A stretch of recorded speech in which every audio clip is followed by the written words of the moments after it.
श्री शिव पुराण महात्म्य। श्री शौनक जी ने पूछा, महाज्ञानी सूत जी, आप संपूर्ण सिद्धांतों के ज्ञाता हैं। प्रभु, मुझसे पुराणों की कथाओं के सार तत्वों का विशेष रूप से वर्णन कीजिए। ज्ञान और वैराग्य सहित भक्ति से प्राप्त होने वाले विवेक की वृद्धि कैसे होती है तथा साधु पुरुष किस प्रकार अपने काम, क्रोध आदि मानसिक विकारों का निवारण करते हैं। इस घोर कलिकाल में जीव पर्याय आसुर स्वभाव के हो गए हैं। उस जीव समुदाय को दैवी संपत्ति से युक्त बनाने के लिए सर्वश्रेष्ठ उपाय क्या है? आप इस समय मुझे ऐसा कोई शाश्वत साधन बताइए जो कल्याणकारी वस्तुओं में भी सबसे उत्कृष्ट एवं परम मंगलकारी हो तथा पवित्र करने वाले उपायों में भी सर्वोत्तम पवित्र कारक उपाय हो। तात वह साधन ऐसा हो जिसके अनुष्ठान से शीघ्र ही अंतःकरण की विशेष शुद्धि हो जाए तथा उससे निर्मल चित्त वाले पुरुष को सदा के लिए शिव की प्राप्ति हो जाए। श्री सूत जी ने कहा, मुनि श्रेष्ठ शौनक, तुम धन्य हो, क्योंकि तुम्हारे हृदय में पुराण कथा सुनने का विशेष प्रेम एवं लालसा है। इसलिए मैं शुद्ध बुद्धि से विचार कर तुमसे परम उत्तम शास्त्र का वर्णन करता हूँ। वत्स, वह संपूर्ण शास्त्रों के सिद्धांत से संपन्न, भक्ति आदि को बढ़ाने वाला तथा भगवान शिव को संतुष्ट करने वाला है। कानों के लिए रसायन, अमृत स्वरूप तथा दिव्य है। तुम उसे श्रवण करो। वह परम उत्तम शास्त्र है, शिव पुराण, जिसका पूर्व काल में भगवान शिव ने ही प्रवचन किया था। यह काल रूपी सर्प से प्राप्त होने वाले महान त्रास का विनाश करने वाले उत्तम साधन है।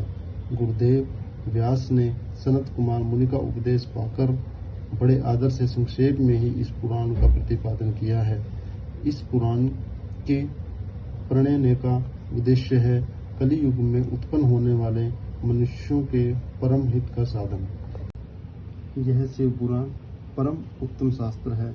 इसे इस बोतल पर भगवान शिव का वाङ्मय स्वरूप समझना चाहिए और सब प्रकार से इसका सेवन करना चाहिए। इसका पठन और श्रवण सर्वसाधन रूप है।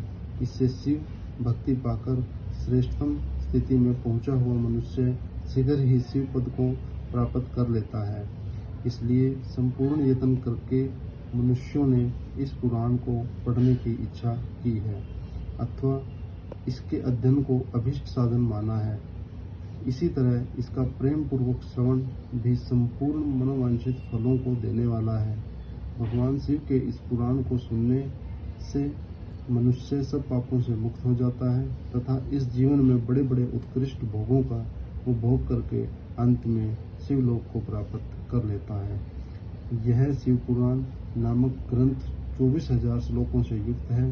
इसकी 7 संहिताएं हैं। मनुष्य को चाहिए कि वह भक्ति, ज्ञान और वैराग्य से संपन्न हो बड़े आदर से इसका श्रवण करे। 7 संहिताओं से युक्त यह दिव्य शिव पुराण परम ब्रह्म परमात्मा के समान विराजमान है और सबसे उत्कृष्ट गति प्रदान करने वाला है। जो निरंतर अनुसंधान पूर्वक इस शिव पुराण को बाँचता है अथवा नित्य प्रेम पूर्वक इसका पाठ मात्र करता है, वह पुण्यात्मा है, इसमें संशय नहीं है। जो उत्तम बुद्धि वाला पुरुष अंतकाल में भक्ति पूर्वक इस पुराण को सुनता है, उस पर अत्यंत प्रसन्न हुए भगवान महेश्वर उसे अपना पद प्रदान करते हैं। जो प्रतिदिन आदर पूर्वक इस शिव पुराण का पूजन करता है, वह इस संसार में संपूर्ण भोगों को भोगकर अंत में भगवान शिव के पद को प्राप्त कर लेता है।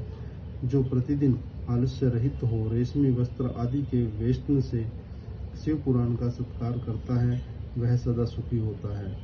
यह शिव पुराण निर्मल तथा भगवान शिव का सर्वस्व है। जो इहलोक और परमलोक में भी सुख चाहता हो, उसे आदर करके साध प्रयत्न पूर्वक इसका सेवन करना चाहिए।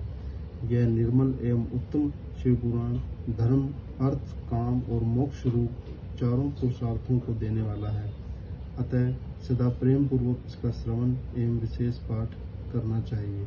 ओम नमः शिवाय।